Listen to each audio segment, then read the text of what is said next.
बेसेबां समायना समायना मेकआप लानाय सिख्लाफोरा जोंबादि बिसि फिसा थाखानाय हौवाफोरखौ गोसो थोयोब्ला जोंनि गोसोआबो आवलियो। मानोना जोंबो मानसिसो। गावनि हिन्जावखौ गोदोनाफोराव गाथेलाबायनानै बुथारनो गोसो जायो। नाथाय थाखा फैसायानो देरसिन नङा सनाफोर। संसार जानायाव गोसोनि गोजोननाय आरो समाजनि खाथियाव बिखा फोरदाननानै सोलिलांनायनिबो गोनांथि दङ। थाखा फैसानि बाथ्रा बुंब्लालाय मेन्डेलानियावबो अनेक दंसै।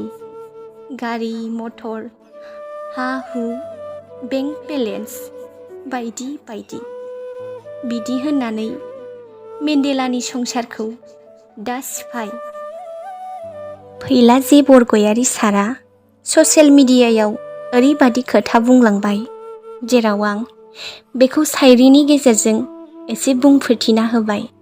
बे खोथानि गुबै ओंथियानो जादों हाबा जाखांनाय हौवाया गुबुन दस्रा हाबा जाखानाय हिन्जावखौ दोनखारलांनाय।